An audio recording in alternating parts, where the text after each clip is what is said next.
اما بیان تفسیر سوره ماعون باشد، ماعون منع کننده ها می شود. سوره الماعون نام دارد، توقیفی است. الماعون به خاطری که در خودش همین ذکر ماعون آمدگی است. و همچنین ارایت الذی یکذب هم گفته می شود، اجتهادی است. یکی سوره دین هم گفته می شود، اجتهادی است، چون در اینجا لفظ دین ذکر شده است. و همچنین سوره یتیم اجتهادی است. همچنین که علما گذاشتند این نام ها را. وقتی ما توقیفی گفتیم اینه که قرآن واسطه را بیان کرده است، نام را. اجتهادی گفتیم اینه که علما این را گفته است، بین مردم به همین نام مشهور است. و این سوره مبارکه سوره الماعون 7 آیات عبارت است. در مکه مکرمه نازل شده است. و ترتیب نازل شدن این سوره مبارکه 17 سوره است، اما ترتیب آن در قرآن 107. و این سوره مبارکه از آیه 1 تا آیه 7 در بیان صفات منکران روز قیامت و منافقان سخن می رود. منکران روز قیامت و منافقان سخن می رود. این سوره مبارکه دو گروه از مردم را ذکر داره می نماید. یکی کافرانی که انکار کردن نعمت پروردگارشان را، روز آخرت انکار کردن و نعمت پروردگار را انکار کردن و سرکشی کردن، دروغ شمردن، روز جزا را دروغ شمردن.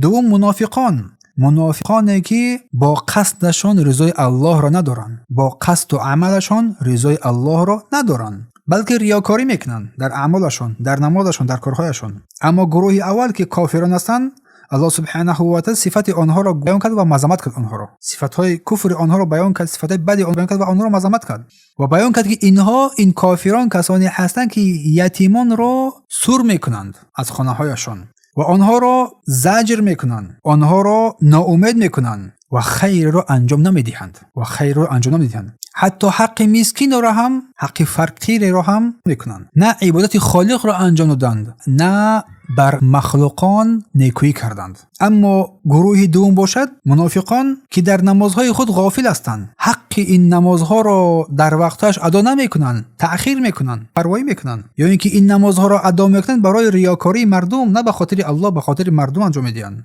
بدروز که این سوره مبارکه هر دو این گروه را بر ویل، بر ودی در جهنم بشارت داد، انذارشان داد، به هلاک تام برای آنها چیز ذکر کرده. و مناسبت این سوره مبارکه سوره ماعون با سوره قبلیش، الله سبحانه و تعالی سوره قبلی که سوره قریش است، در آنجا چی فرمود؟ الذی اطعمهم من جوع، پروردگاری که آنها را در گرسنگی طعام داد، سیرابشون کرد. سپس سوره ماعون را ذکر نمود، بیان مذمت آنها که الله برای آنها نعمت را عطا کرد، آنها بر مسکینان بیچارگان دست کمک یاری دراز نمیکنند. و این سوره مبارکه شروع شده است با مذمت کافران و منافقان. در بیان مذمت کافران و منافقان، با مذمت کافران سوره ماعون شروع شد، با مذمت منافقان و بد دیدن ها و ذکر اوصاف آنها به اتمام رسید. و در این سوره مبارکه سوره ماعون لفظ الله جلاله الله ذکر نشده است، اما با لفظ ماعون خاص قرار داده شد. و لفظ ماعون در قرآن در هیچ قرآن ذکر نشده است مگر در این سوره ماعون.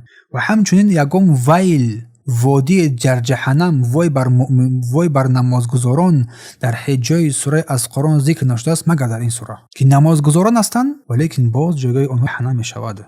چگونه نمازگزاران هستند؟ نمازگزارانی که در نمازهای خود بی‌پروا و بی‌اهمیتی میکنند. برای این الله چه فرمود درجه؟ ارایت الذی یکذب بالدین فذلک الذی یدع الیتیم.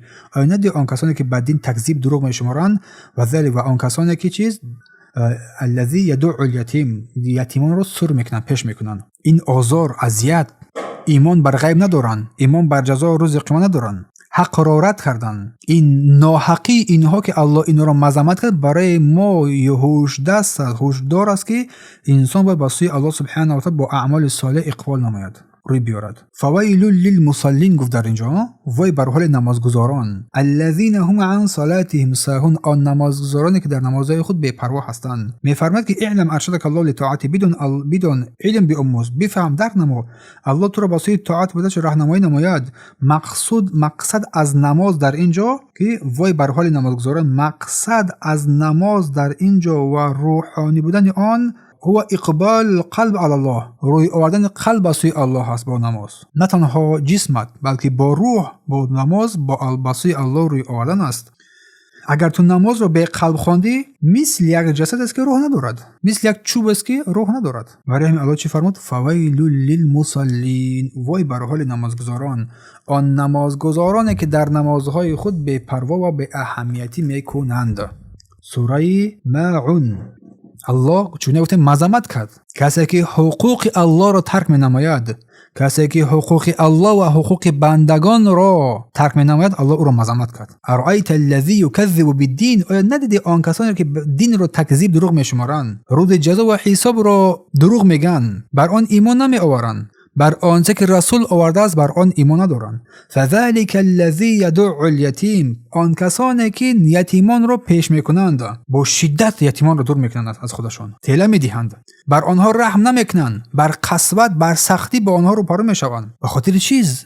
به خاطر اینکه این کافران نه ثواب الله را منتظرند نه از عذاب الله میترسند. ولا یحض علی طعام المسکین، و همچنین مسکین رو مسکین ها رو هم طعام نمیدهند، بر مسکین ها هم نیکویی نمیکنند. برای همین چی گفت؟ فویل للمصلین، وای بر حال نمازگزاران، وای بر حال نمازگزاران، کسانی که ملتزمی نماز خوانن هستند، نمازها رو برپای میدارن، ولیکن آنها عن صلاتهم ساهون هستند، از نمازهای در نمازهای خود بی‌پروا هستند، در نمازهای خود بی‌پروا هستند. مضیعون لها، ترک می‌نمایند نماز را، تاریکون وقتش در اول وقتش ادا نمیکنن، بی‌پروایی وقت نماز رو میگذرونن، رکنهای آنها را، رکنهای نماز را، شرطهای و نماز را، واجبات نماز را اجرا نمیکنن. این سببش چی است؟ نبودن اهتمام دادن این بندگان به امرهای الله در این نماز که از مهمترین طاعت هاست که این را اهمیت ندهد،